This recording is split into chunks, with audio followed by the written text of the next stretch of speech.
कैसी तेरी खुदगर्जी की नेक्स्ट एपिसोड में आप देखेंगे कि शमशेर का दिल बेहद गमज़दा हो जाता है जब उसके वालिद उसको उसकी माँ का आखिरी बार दीदार भी नहीं करने देते हैं। रोता पीटता हुआ घर जाता है तो महक को भी उसके ऊपर बहुत तरस आता है। महक से उसकी यह हालत नहीं देखी जाती तो वह शमशेर से कहती है कि बेहतर है कि तुम कब्रिस्तान चले जाओ ताकि तुम्हारे दिल को थोड़ा सा तो करार मिले।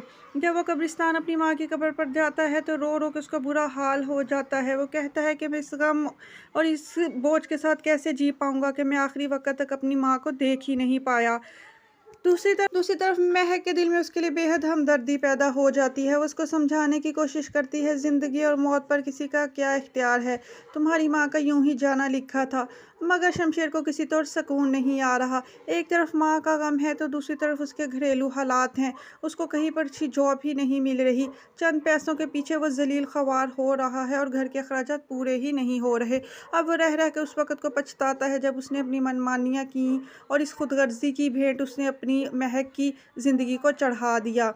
दूसरी तरफ महक की बहन की शादी हो जाती है और वो अपने शौहर के साथ खुश होती है। उसका शौहर उसको बहुत इज़्ज़त और मान देता है, मगर ये बात उसकी चच्ची से बर्दाश्त नहीं होती कि उसका बेटा यूँ अपनी बीवी के आगे पीछे फिरे। लिहाजा वो शादी के अगले दिन से ही अपनी बहू के साथ बदसलूकी शुरू कर देती हैं, मगर उसकी अपने बेटे के सामने एक भी नहीं चलेगी क्योंकि उनका बेटा अपनी बीवी का बहुत ही ज़्यादा साथ देने वाला है।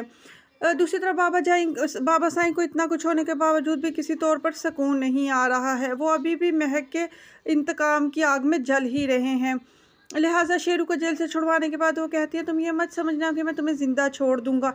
जब तक तुम उस लड़की को मारोगे नहीं, मैं उस वक्त तक तुम्हें आराम से जीने नहीं दूंगा। लिहाजा ये सब तुम्हारे हाथ में है कि अब तुम क्या चाहते हो। जीना चाहते हो तो उस लड़की को मार दो, वरना मैं तुम्हें कभी माफ़ नहीं करूँगा। शेरू उनसे बहुत माफ़ी मांगता है। उनको कहता है कि वो अब ये इस खेल का हिस्सा नहीं बन सकता, मगर बाबा साईं उस पर बहुत प्रेशर डालते हैं और उसको कहते हैं तुम्हें यह हर सूरत करना होगा, वरना तुम मरने के लिए तैयार हो जाओ। यूँ बाबा साईं शेरू को एक दफ़ा फिर महक के पीछे लगा देंगे और महक की जान के दुश्मन फिर से वो बन चुके हैं। इतना सब कुछ होने के बावजूद भी उनकी अक्ल ठिकाने नहीं आई, मगर अब की बार महक तो नहीं, मगर उनको इस सब का बहुत भारी कीमत उठानी पड़ेगी।